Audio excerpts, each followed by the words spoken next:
सुधारक महात्मा ज्योतिबा फुले जी की 200वीं जयंती आ रही है।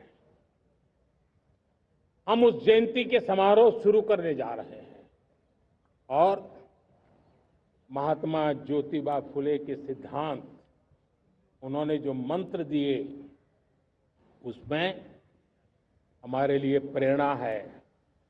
पिछड़े को प्राथमिकता, पिछड़े को प्राथमिकता देते हुए हम परिवर्तन की ऊंचाइयों को प्राप्त करना चाहते हैं। हम इसके लिए परिश्रम की पराकाष्ठा करना चाहते हैं। हम पारदर्शी नीतियों के द्वारा पिछड़ों को प्राथमिकता, ये हम धरती पर उतारना चाहते हैं, हर पिछड़े के जीवन में उतारना चाहते हैं। साथियों, रेहड़ी पटरी वालों के लिए स्वनिधि योजना हो या हमारे हुनर वाले, हाथ से काम करने वाले विश्वकर्मा योजना की बात हो, आदिवासी में भी जो पिछड़े रह गए हैं उनके लिए पीएम जनधन की योजना की बात हो, हमारे पूर्वी भारत को विकास में पूरे देश के अंदर बराबरी में लाना और उनको नेतृत्व देने की दिशा में काम हो। हम सिर्फ समाज पिछड़े हो उनकी चिंता तक अटकने वाले नहीं है। जो क्षेत्र पिछड़े हैं उनको भी हम प्राथमिकता देना चाहते हैं। जो जिले पिछड़े रहे हैं हम उनको प्राथमिकता देना चाहते हैं। जो ब्लॉक पिछड़े रहे हैं उनको प्राथमिकता देना चाहते हैं। हमने 100 एस्पिरेशनल डिस्ट्रिक्ट, 500 एस्पिरेशनल ब्लॉक, उसी मिशन में काम किया है। हमने पूर्वी भारत के विकास के लिए हजारों करोड़ रुपए के इंफ्रास्ट्रक्चर के प्रोजेक्ट को बल दिया है। हमने पूर्वी भारत के जीवन को बदल करके देश की विकास यात्रा में भागीदार बनने का, मेरे प्यारे देशवासियों, जीवन हर क्षेत्र में विकास होना चाहिए। विकास के लिए खेल का भी महत्व होता है और मुझे खुशी है कि एक जमाना था जहाँ बच्चे खेल में अगर समय लगाते हैं तो माँ बाप ज्यादा पसंद नहीं करते थे। आज एकदम से उलट गया है। अगर बच्चे खेलकूद में आगे आते हैं, रुचि लेते हैं, तो माँ बाप गर्व से भर जाते हैं। मैं इसे एक शुभ संकेत मानता हूं। मेरे देश के परिवार के अंदर खेल को प्रोत्साहन का वातावरण मैं देखता हूं, मेरा मन गर्व से भर जाता है। मैं इसे देश के भविष्य के लिए बहुत शुभ संकेत मानता हूं।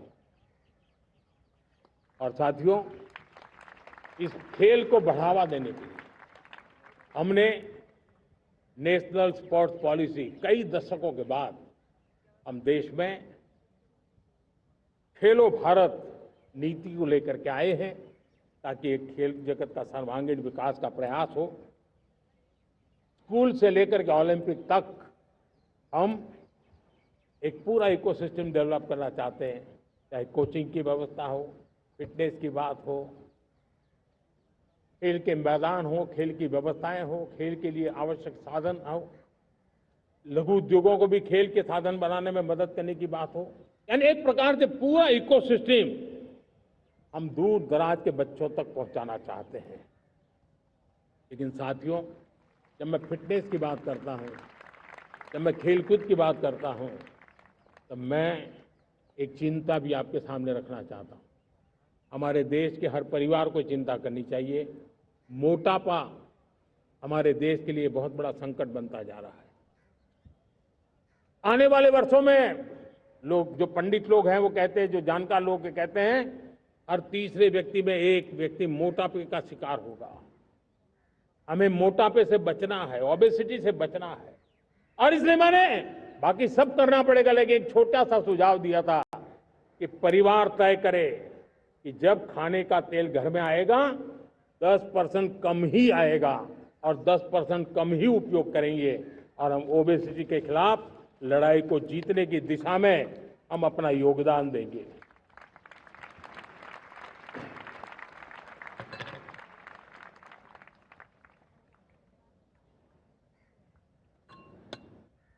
मेरे प्यारे देशवासियों, हमारा देश भाग्यवान है।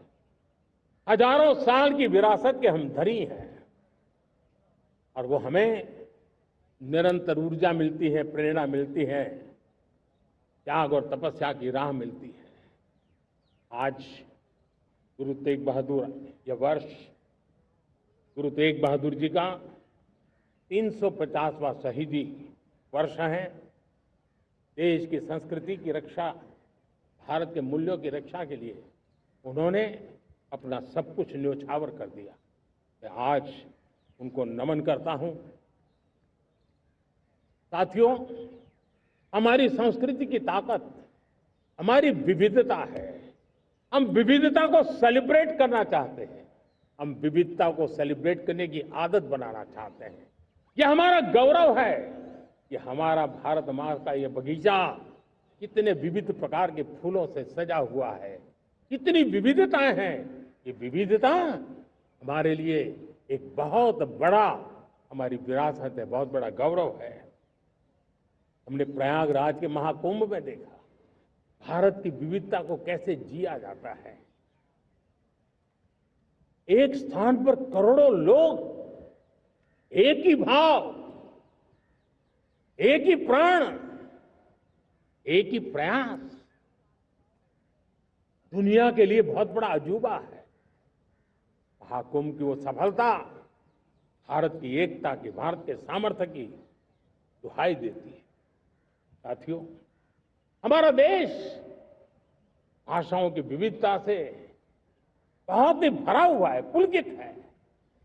और इसीलिए हमने मराठी, असमिया, बांग्ला, पाली, प्राकृत को क्लासिकल लैंग्वेज का दर्जा दिया है। और मेरा मत है, हमारी भाषाएं जितनी विकसित होगी, हमारी सभी भाषाएं जितनी समृद्ध होगी, हमारे नॉलेज के सिस्टम को भी उतना ही बल मिलने वाला है। और हमारी वो ताकत है, आज जब डेटा का जमाना है ना, तो ये ताकत दुनिया के लिए भी बड़ी ताकत बन सकती है। इतना सामर्थ्य हमारी लैंग्वेज में। हमें हमारी सभी भाषाओं पर गर्व होना चाहिए। हमारी सभी भाषाओं के विकास के लिए हर किसी ने बनते हुए प्रयास करना चाहिए। साथियों, पांडुलिपि में हमारे ज्ञान के भंडार पड़े हैं, लेकिन उसके प्रति उदासीनता रही है। इस बार हमने ज्ञान भारतम योजना के तहत देश भर में जहां भी हस्तलिखित ग्रंथ है, जहां पांडुलिपियां हैं, सदियों पुराने जो दस्तावेज हैं, उनको खोज खोज करके आज की टेक्नोलॉजी का उपयोग करते हुए उस ज्ञान की समृद्धि को आने वाली पीढ़ियों के लिए काम आए, उस दिशा में काम कर रहे हैं। मेरे प्यारे देशवासियों, हमारा स्पष्ट मत है, यह देश सिर्फ सरकारें नहीं बनाती है, ये देश राज सत्ता पर विराजमान लोग ही नहीं बनाते हैं, ये देश शासन की धुरा संभालने वाले नहीं बनाते हैं। ये देश बनता है कोटि कोटि जनों के पुरुषार्थ से, ऋषियों के, मुनियों से, वैज्ञानिकों के, शिक्षकों के, किसानों के, जवानों के, सेना के, मजदूरों के, हर किसी के प्रयास से देश बनता है। हर किसी का योगदान होता है, व्यक्ति का भी होता है, संस्थाओं का भी होता है। आज मैं बहुत गर्व के साथ एक बात का जिक्र करना चाहता हूं। आज से 100 साल पहले एक संगठन का जन्म हुआ, राष्ट्रीय स्वयंसेवक संघ। 100 साल की राष्ट्र की सेवा एक बहुत ही गौरवपूर्ण स्वर्णिम पृष्ठ है। व्यक्ति निर्माण से राष्ट्र निर्माण के संकल्प को लेकर के 100 साल तक मां भारती का कल्याण का लक्ष्य लेकर के लक्षावधि स्वयंसेवकों ने मातृभूमि के कल्याण के लिए अपना जीवन समर्पित किया है। सेवा, समर्पण, संगठन और अप्रतिम अनुशासन, ये जिसकी पहचान रही है, ऐसा राष्ट्रीय स्वयंसेवक संघ दुनिया का ये सबसे बड़ा एनजीओ है। एक प्रकार से 100 साल का उसका समर्पण का इतिहास है।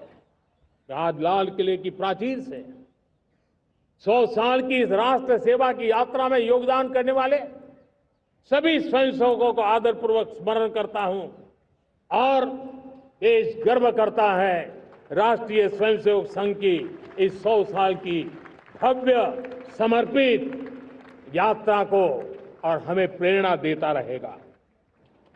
मेरे प्यारे देशवासियों, हम समृद्धि की ओर जा रहे हैं, लेकिन समृद्धि का रास्ता सुरक्षा से गुजर